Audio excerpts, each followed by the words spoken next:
CG शिक्षा में आपका स्वागत है। पिछले वीडियो में हम लोग पढ़ रहे थे जंतु जगत अध्याय 4, जिसमें हम लोगों ने पिछले वीडियोस में हम लोगों ने देखा था देह गुहा के प्रकार, देह गुहा के क्या कार्य होते हैं, द्विस्तरीय जंतु, त्रिस्तरीय जंतु कैसे होते हैं और उनमें कौन से लेयर्स प्रेजेंट होते हैं। ठीक है, आज इस वीडियो में हम लोग पढ़ेंगे प्राणियों के शरीर में विखंडन, बॉडी सेगमेंटेशन इन एनिमल्स। जो बॉडी होता है एनिमल्स का, उसमें सेगमेंटेशन मतलब खंडन की क्रिया। खंडन मतलब क्या होता है? बांटना, है ना। कितने भागों में बढ़ सकता है, कितने भागों में बांटा जा सकता है किसी जीव को, आज इस वीडियो में हम लोग इसका अध्ययन करेंगे। टॉपिक है, देखिए, एनालिडा एवं आर्थ्रोपोडा।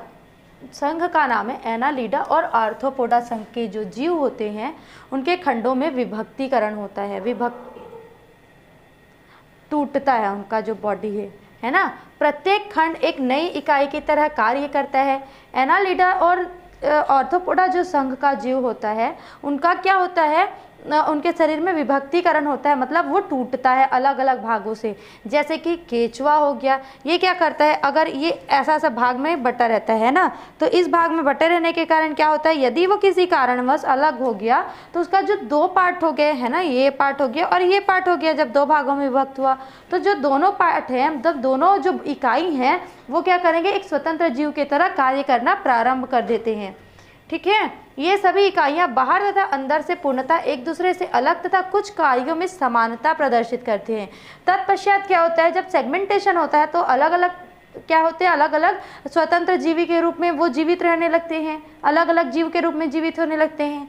लेकिन फिर कुछ समय के पश्चात क्या होता है, इनका जो कार्य करने की क्षमता तो एक होती है, कार्य तो एक जैसा करते हैं, लेकिन इनके जो बॉडी पार्ट्स में जो ऑर्गन होते हैं अंदर से और बाहर से, वो पूर्णतः अलग अलग दिखाई देने लगते हैं।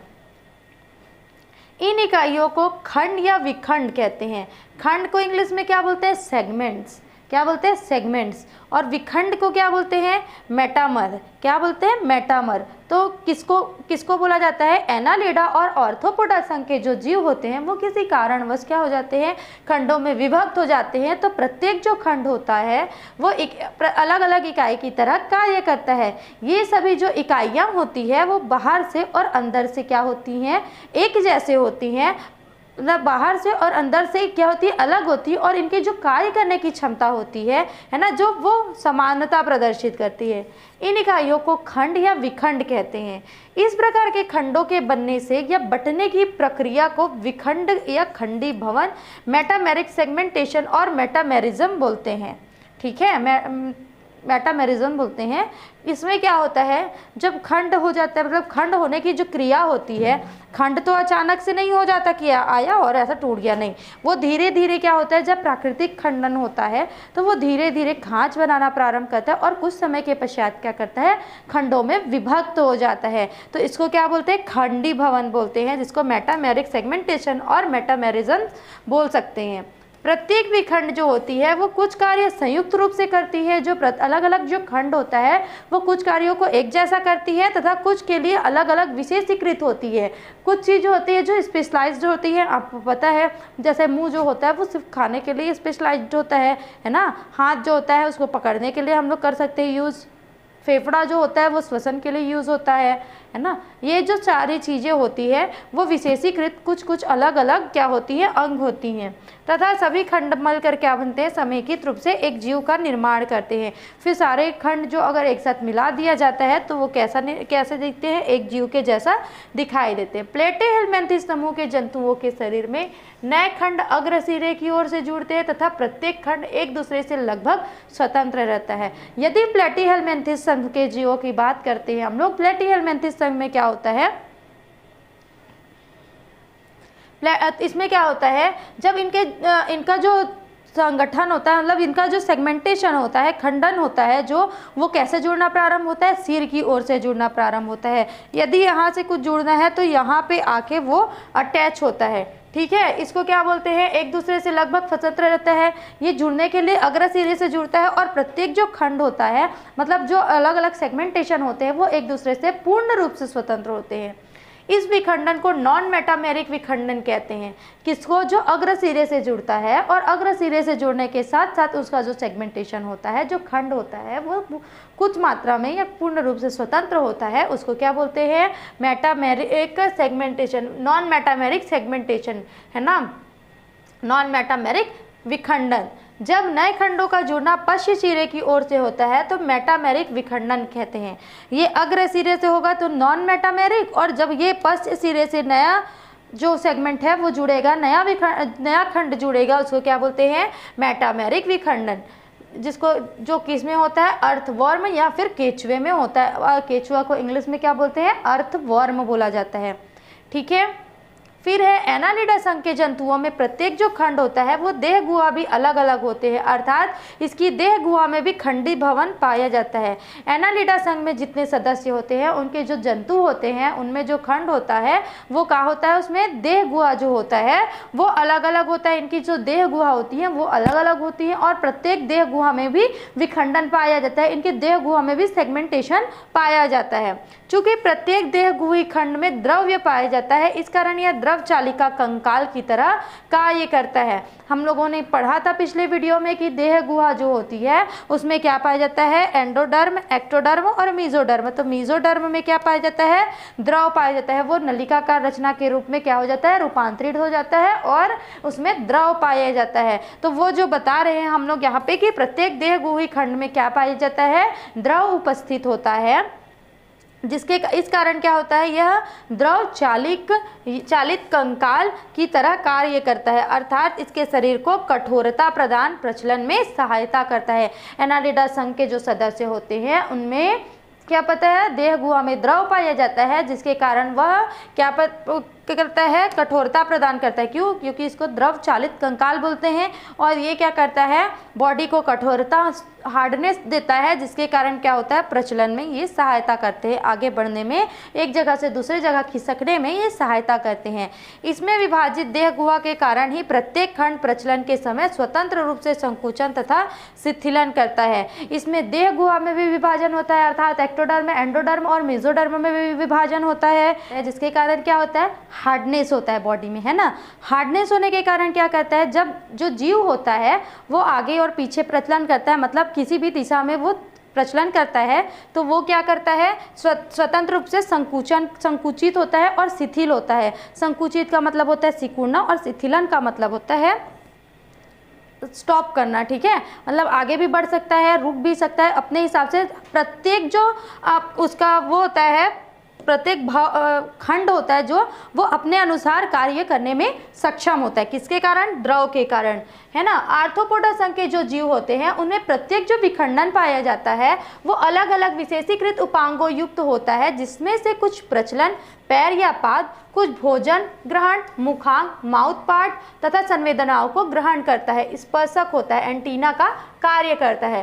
कीटों में विखंड जो होता है वो समूहबद्ध होकर शरीर के विभिन्न भागों जैसे सिर, वक्ष और उदर का निर्माण करते हैं। आर्थ्रोपोडा जो संघ के जीव होते हैं, है ना, उसमें क्या होता है? आर्थ्रोपोडस में ये बोल रहा है कि जो प्रत्येक विखंड होते हैं, मतलब जो खंड होते हैं अलग अलग, वो क्या करते हैं? उसमें से कुछ उसमें अलग अलग उपांग में के लिए वो स्वतंत्र होते हैं, कुछ चलने के लिए होते हैं, कुछ का कार्य क्या होता है? चलना होता है, कुछ का कार्य क्या होता है? खाना खाने के लिए मुख का कार्य करना होता है ना, मुखांग जिसको बोलते हैं। कुछ क्या करता है? संवेदनाओं को ग्रहण करने के लिए होता है। संवेदना किसको बोलते हैं? जो बाह्य वातावरण से हमारे शरीर में पहुंचता है, बाह्य वातावरण के द्वारा उनको ग्रहण करता है और उसको हमारे मस्तिष्क तक पहुंचाता है।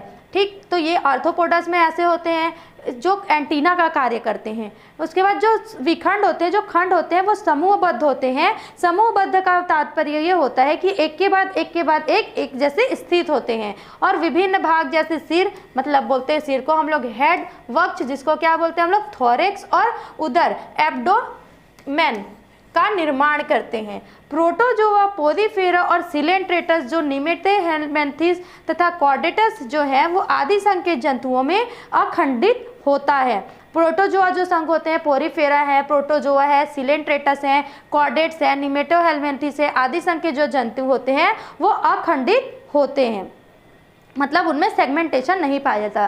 सेगमेंटेशन किस में पाया जाता है, विखंडन किस में पाया जाता है, तो आर्थ्रोपोडस, प्लेटीहेलमिन्थेस और आपके एनेलिडा संघ के जंतुओं में पाया जाता है, जिसके बारे में हम लोगों ने पढ़ा, अभी उसको याद रखेंगे आप लोग।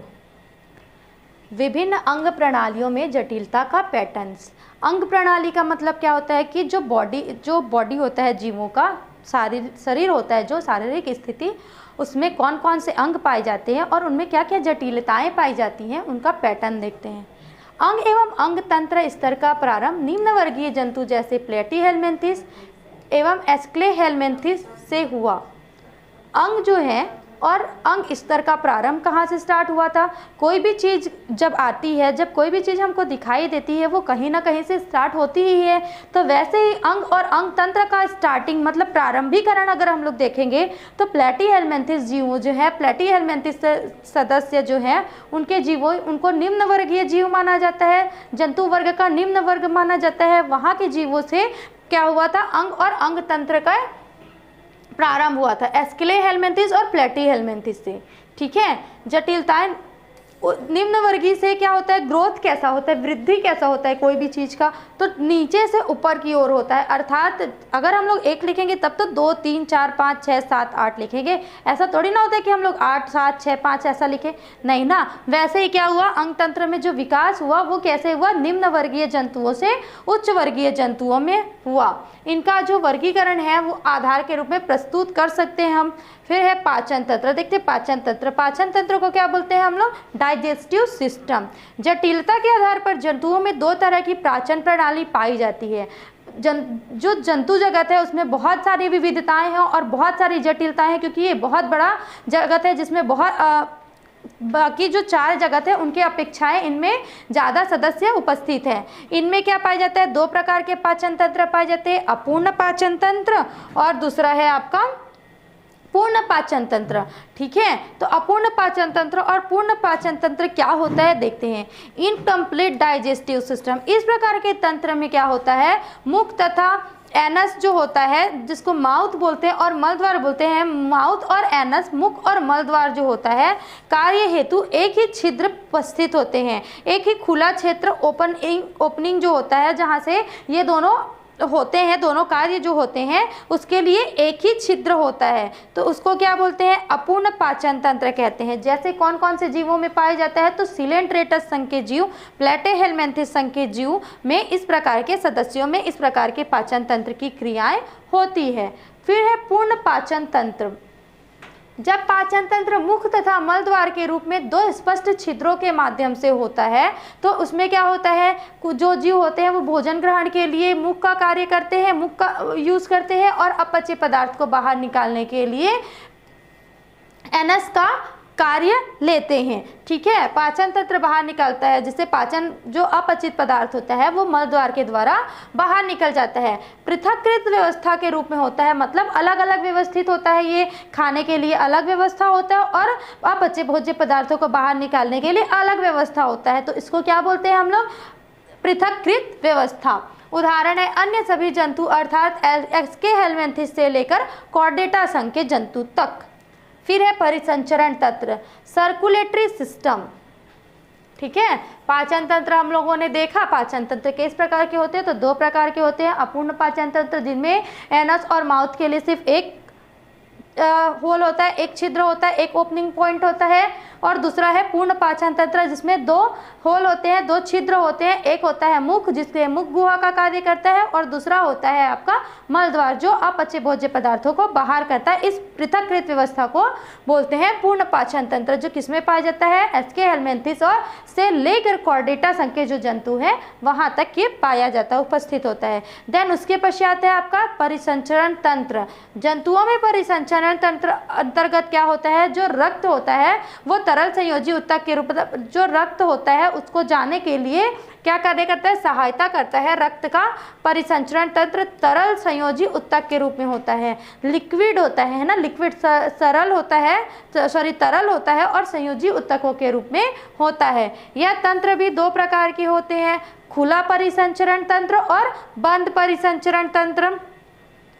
एक है खुला परिसंचरण तंत्र और है बंद परिसंचरण तंत्र। ओपन सर्कुलेटरी सिस्टम में क्या होता है, ओपन सर्कुलेटरी सिस्टम में शरीर की जो कोशिकाएं एवं उत्तक जो होती है वो रक्त में डूबी हुई होती हैं। जो ओपन मतलब हो गया खुला, ठीक है। ऐसे परिसंचरण तंत्र, ऐसा सर्कुलेटरी सिस्टम में क्या होता है, जितनी भी ऑर्गन्स हैं, जितने भी क्या होता है उत्तक जो होते हैं और कोशिकाएं जो हैं, वैसे जंतु जिनमें खुला परिसंचरण तंत्र पाया जाता है, उनकी जो सारी उत्तक है और जो सारी कोशिकाएं हैं वो कहाँ होती हैं, ब्लड में, रक्त में डूबी हुई होती हैं, क्योंकि हृदय से पंप किया जा सके। क्या होता है, जिससे हृदय से पंप करते हैं और खुले स्थान में प्रवाहित होता है। तथा शरीर की कोशिकाओं एवं रक्त के मध्य जो शरीर में कोशिकाएं उपस्थित होती हैं और रक्त जो होती है उनके मध्य क्या होता है, संपर्क होता है। तथा पदार्थों जैसे गैसों आदि का आदान प्रदान होता है। उदाहरण है आर्थ्रोपोडा, नॉन सिफेलोपोड, मोलास्का और हेमिकॉर्डेटस एवं ट्यूनिकेट्स में। खुला परिसंचरण तंत्र किसमें पाया जाता है, तो नॉन कॉर्डेटस, हेमिकॉर्डेटस, मोलास्कस, नॉन सिफेलोपोड्स, ट्यूनिकेट्स और आर्थ्रोपोडस में पाया जाता है। इसमें क्या होता है, जो कोशिकाएं होती हैं और जो उत्तक होते हैं वो सारे के सारे ब्लड में डूबे हुए होते हैं, क्योंकि हृदय से जो रक्त होता है वो पंप करते हैं, तो क्या होता है वो खुले स्थान में प्रवाहित होता है, जिससे कोशिकाओं के जो रक्त होता है वो कोशिकाओं के मध्य प्रत्यक्ष रूप से संपर्क स्थापित करता है। फिर है बंद परिसंचरण तंत्र, जिसको क्या बोलते हैं, closed circulatory system. Closed circulatory system में क्या होता है, रक्त विभिन्न आमाव प्रकार के ट्यूब नुमा संरचनाओं अथवा धमनी और सीरा जैसी केशिकाओं आदि के सहारे रक्त का परिसंचरण होता है। इसमें क्या होता है, ऐसे जीव जो होते हैं, ऐसे जीवों में क्या होता है, जीवों में बंद परिसंचरण तंत्र पाया जाता है। उनमें क्या होता है कि जो उनकी बॉडी होती है उनमें धमनियाँ, सीरे और केशिकाएं, कैपिलरीज उपस्थित होती है, जिनके माध्यम से जो ब्लड होता है, जो रक्त होता है, वो एक स्थान से दूसरे स्थानों पर जाता है ना। निरंतर संचरण इसी नलिकाओं के सदृश संरचना में होता है। उदाहरण है एनालिडा के सदस्य, सिफेलोपोडा, मोलास्का तथा कॉर्डेटा के सदस्य। ठीक है, पाचन तंत्र पढ़ने के पश्चात हम लोगों ने देखा परिसंचरण तंत्र। अब देखते हैं हम लोग प्रजनन तंत्र, रिप्रोडक्टिव ऑर्गन, रिप्रोडक्टिव सिस्टम। निम्न वर्गीय जंतु जैसे स्पंज है, सिलेंट्रेटस है, इसमें क्या पाया जाता है, अलैंगिक जनन उपस्थित होता है, अलैंगिक जनन होता है। उसके साथ साथ लैंगिक जनन भी होता है। जबकि जो उच्च वर्गीय जीव हैं जैसे कॉर्डेटस, मोलस्कस जो हैं, उनमें क्या होता है, लैंगिक प्रजनन ही प्रजनन का मुख्य तरीका होता है। पृष्ठरज्जु, उसके बाद है नोटोकॉर्ड।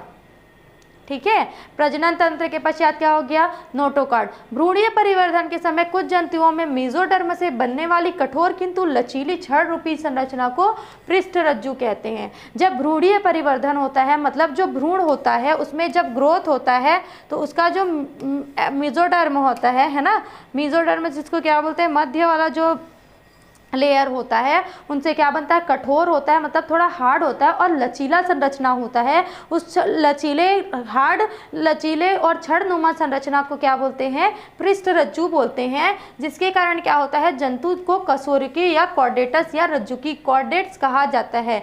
जिस जंतु में ये कठोर लचीली संरचना जो होती है अगर वो उपस्थित होती है तो ऐसे जंतुओं को क्या बोला जाता है, कशेरुक जंतु बोला जाता है, या फिर वर्टिब्रेट्स या फिर कॉर्डेट्स या फिर रज्जुकी कहा जाता है। तथा पृष्ठरज्जु विहीन जंतुओं को अकशेरुकी कहा जाता है। हम लोगों ने दो प्रकार के जंतु पहले ही पढ़ा था। हम लोगों ने फर्स्ट वीडियो में देखा कि दो प्रकार के जंतु होते हैं, कशेरुकी वर्ग के जंतु और अकशेरुकी वर्ग के जंतु तक इस संघ में आते हैं। तो कशेरुक जंतु क्या होता है, जिसमें पृष्ठरज्जु होता है, और अकशेरुक जंतु जो होता है उसमें पृष्ठ रहित होता है, मतलब पृष्ठरज्जु नहीं होता है, अब्सेंट होता है। तो पृष्ठरज्जु किसको बोलते हैं, जब भ्रूणीय परिवर्धन होता है, मतलब जब भ्रूण ग्रोथ करते रहता है, तो भ्रूण ग्रोथ करने के समय क्या करता है, जो मेसोडर्म होता है, 3 प्रकार के लेयर होते हैं, एक्टोडर्म, मेसोडर्म और एंडोडर्म। तो जो मेसोडर्म होता है उससे क्या बनता है, एक कठोर लचीला और छड़नुमा संरचना बनता है। अगर वो छड़नुमा संरचना जिस जीव में प्रेजेंट है उसको कशेरुक जंतु कहा जाता है। क्लियर। फिर है असमतापी एवं समतापी जंतु, कोल्ड ब्लडेड एवं warm blooded animals. Cold blooded मतलब होता है असमतापी है ना, और वार्म ब्लडेड मतलब होता है समतापी। देह तापक्रम के आधार पर प्राणियों को निम्नलिखित दो समूहों में बांटा गया है। देह तापक्रम का मतलब क्या होता है? देह मतलब जो बॉडी होता है, जो शरीर होता है, उसका जो तापक्रम होता है ना, सारे जंतुओं में तापक्रम क्या होता है? अलग अलग होता है। तो उन तापक्रम के आधार पर दो प्रकार के जंतुओं में बांटा गया है। शीत रुधिर असमतापी, जिसको कोल्ड ब्लडेड बोलते हैं। इसमें क्या होता है? इन प्राणियों का देह का जो तापमान होता है, जो एनवायरनमेंट होता है, मतलब हमारे आसपास के उन जंतुओं के आसपास का जो वातावरण होता है, एनवायरनमेंट जो होता है, उसके ताप के अनुकूल परिवर्तित होता है। जो ताप होता है उसके अनुकूल क्या होता है? परिवर्तित होता रहता है। ऐसे प्राणियों का वास स्थान उनके वातावरण के तापमान पर आधारित होता है। ऐसे जो प्राणी हैं, ऐसे जो जंतु हैं जिनमें असमतापी ब्लड पाया जाता है, उसमें क्या होता है? उनका जो वास स्थान होता है, मतलब उनके जो रहने का जगह होता है, उनके वातावरण के तापमान पर आधारित होता है। उनका जो वातावरण का तापमान होता है वैसे वो परिवर्तित हो जाते हैं। ये प्राणी शीत निष्क्रियता, हाइबरनेशन एवं ग्रीष्म निष्क्रियता एस्टिवेशन को प्रदर्शित करते हैं। सभी अकशेरुक मछलियां, उभयचर एवं सरीसृप वर्ग के प्राणी क्या होते हैं? असमतापी होते हैं।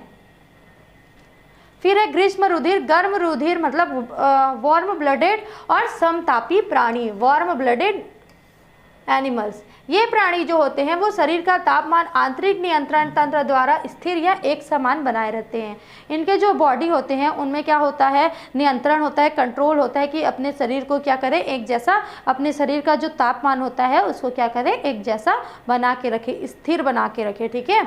बाह्य वातावरण के तापांतर का इन्हें अधिक प्रभाव नहीं पड़ता है। जब एनवायरनमेंट में चेंजेस आती हैं तो उनके जो ब्लड होते हैं वो तो स्थिर बना के रखता है, क्योंकि वार्म ब्लडेड होते हैं, जिस कारण जो बाहरी वातावरण में चेंजेस होता है उसमें क्या होता है? उसका ज़्यादा प्रभाव इसमें नहीं पड़ता है।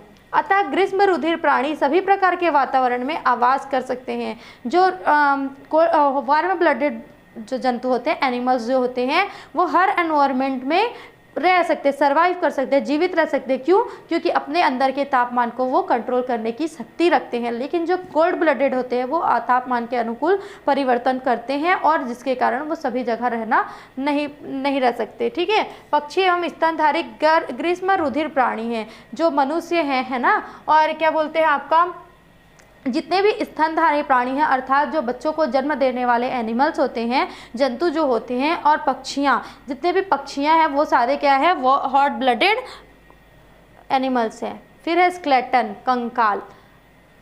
विकसित तथा जटिल शारीरिक स्वरूप वाले जो जंतु होते हैं, जितने भी एकदम विकसित है, मतलब जिनके हाथ पैर जितने भी उपांग हैं वो अलग अलग हैं, और जटिल शारीरिक स्वरूप वाले जीव हैं जिनमें बहुत सारे उपांग उपस्थित होते हैं, उन वैसे शरीर के बाह्य तथा अंदर एक उसे निश्चित आकार और आमाप हेतु आधार एवं सुरक्षा प्रदान करने के लिए कुछ विशिष्ट कठोर रचनाएं पाई जाती हैं, जिन्हें क्या बोलते हैं? स्केलेटन या कंकाल बोलते हैं। अर्थात जिनका बॉडी क्या होता है? बड़ा होता है। बड़ा होना का मतलब क्या होता है? बहुत सारी जटिल, बहुत सारी अलग अलग रचनाएं उपस्थित होती हैं। उन सारे रचनाओं को अगर एक आधार प्रदान करने के लिए क्या होता है?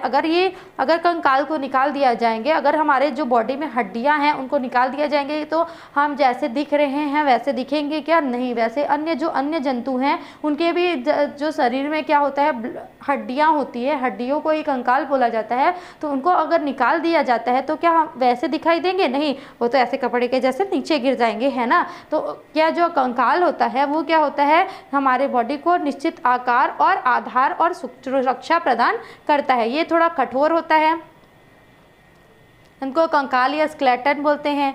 उत्पत्ति तथा स्थिति के अनुसार कंकाल बाह्य कंकाल तथा अंतः कंकाल नामक दो श्रेणियों के अंतर्गत रखा जाता है। कंकाल की जो उत्पत्ति होती है और जो स्थिति है उनके अनुसार क्या है? जो कंकाल है वो बाह्य कंकाल तथा अंतः कंकाल नामक दो श्रेणियों के अंतर्गत रखे जाते हैं। बाह्य कंकाल किसको बोलते हैं? एक्सोस्केलेटन, बाह्य कंकाल बोला जाता है। ठीक है। जंतुओं के बाह्य सतह पर पाए जाने वाले सुरक्षात्मक आवरण को, बाह्य का मतलब होता है बाहर, बाहरी आवरण पर सुरक्षात्मक आवरण जो पाया जाता है जंतुओं के, उसको बोलते हैं बाह्य कंकाल। या कठोर पदार्थों के स्तरीकरण से बनता है। कठोर पदार्थ मतलब क्या हो गया? ये हार्ड होता है, लचीला नहीं होता है, इसके लेयर से बना होता है। आर्थ्रोपोडा संघ के जीवों के शरीर की बाह्य सतह पर काइटिन का बना जलरोधी बाह्य कंकाल पाया जाता है।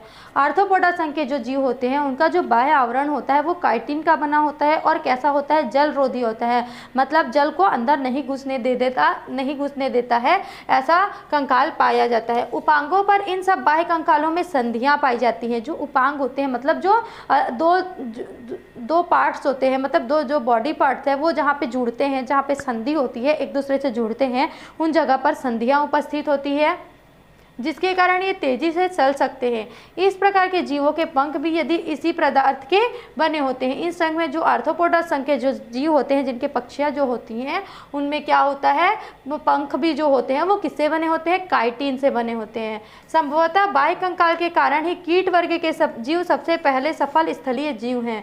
तो जो कीट वर्ग के जीव हैं वो है क्या है, सबसे सफल स्थलीय जीव कौन से हैं, कीट वर्ग के हैं। क्यों? क्योंकि इनके जो बाह्य जो शरीर होता है उसमें बाह्य कंकाल उपस्थित होता है, उनकी सुरक्षा के लिए, उनको आधार प्रदान करने के लिए।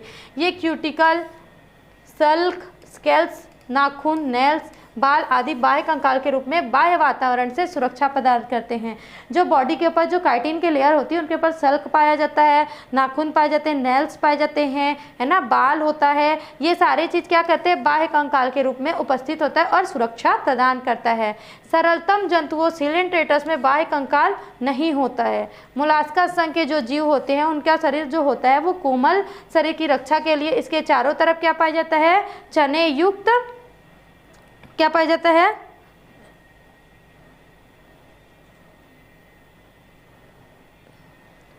क्यूटिकल पाया जाता है, बाह्य कंकाल कवच के रूप में पाया जाता है। इकाइनोडर्मेटा संघ के जो जीव होते हैं उनके त्वचा के नीचे क्या पाया जाता है, त्वचीय पट्टियां डर्मल प्लेट्स के रूप में कठोर सुरक्षात्मक आवरण बाह्य कंकाल पाया जाता है।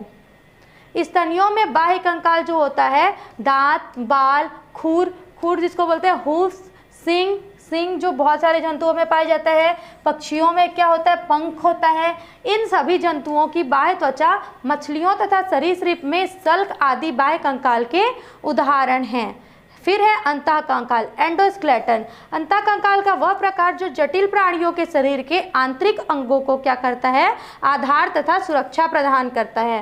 जटिल प्राणियों के शरीर मतलब जितने भी जटिल प्राणी हैं उनके क्या बोलते हैं, अंगों, आंतरिक अंगों को, जितने भी अंदर में अंग पाए जाते हैं, जैसे पाचन तंत्र, श्वसन तंत्र, लीवर, है ना, बहुत सारे जो अंग होते हैं उनको क्या करते हैं, आधार और सुरक्षा प्रदान करते हैं। जैसे कॉर्डेटा संघ के जो सभी सदस्य होते हैं उनमें कौन से कंकाल पाया जाता है, तो अंतःकंकाल पाया जाता है। यह दो उत्तकों अस्थि, बोन और उपास्थि, कॉर्टिलेज के रूप में जंतुओं के शरीर में पाया जाता है। अंतःकंकाल कशेरुक दंड, वर्टिब्रल कॉलम के रूप में कशेरुकियों में शरीर को आधार तथा संधि युक्त होने के कारण शरीर को लचीलेपन, तीव्र प्रचलन एवं गति की क्षमता देता है। अंतःकंकाल जो होता है उसमें क्या होता है, कशेरुक दंड होता है, जिसको क्या बोलते हैं, वर्टिब्रल कॉलम बोलते हैं, उसके रूप में कशेरुकियों को क्या करता है, आधार और सुरक्षा प्रदान करता है, जिसके कारण क्या होता है, शरीर में लचीला भी होता है शरीर, और क्या करता है, संधि युक्त होता है, मतलब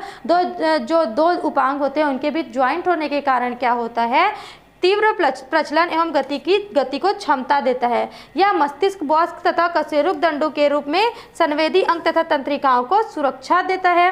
जितने भी क्या होता है, मस्तिष्क बॉक्स जो होता है, मतलब जहाँ पे मस्तिष्क स्थित होता है जंतुओं का, तथा कशेरुक दंड के रूप में क्या करता है, संवेदी अंग और तंत्रिकाओं को सुरक्षा प्रदान करता है, तथा जबड़ा और दांत के रूप में कठोर भोजन को चबाने और फाड़ने की शक्ति रखता है। जो बाह्य कंकाल के रूप में क्या होता है, कॉर्डेटस में दांत और जबड़ा होता है, जिसके माध्यम से क्या होता है, वो चबाने के लिए और फाड़ने के लिए, जो कठोर हम लोग आहार ग्रहण करते हैं उसको चबाने के लिए क्या करता है, वो उपयुक्त होता है। फिर है सेक्सुअल डाइमॉर्फिज्म, लैंगिक द्विरूपता। प्राणी जिनमें दोनों नर और मादा लैंगिक अंग पाए जाते हैं अथवा उभयलिंगी या द्विलिंगी या एक लिंगाश्रयी कहा जाता है, एक लिंगाश्रयी होते हैं, ठीक है। उभयलिंगी अथवा दोनों लिंगों की उपस्थिति जाति की प्रजनन क्षमता को दुगना करता है। उभयलिंगी में क्या होता है, जिसमें दोनों लिंगों की उपस्थिति होती है, वो प्रजनन क्षमता को क्या कर देते हैं, दुगना कर देते हैं, क्योंकि इसमें प्रत्येक व्यष्टि जो होता है इंडिविजुअल संतान की उत्पत्ति कर सकता है। जैसे उदाहरण है केचुआ, जोक, फीता कृमि आदि, ठीक है। एक लिंगी जिसको बोलते हैं वो उसमें क्या होता है, नर एवं मादा लैंगिक अंग जो होता है वो क्या होता है, पृथक व्यष्टियों में पाए जाते हैं, इसलिए एक लिंगी और द्विलिंगाश्रयी कहा जाता है। उदाहरण है पक्षी, स्तनधारी और कुछ उभयवर्ग, उभयचर और सरीसृप भी आते हैं।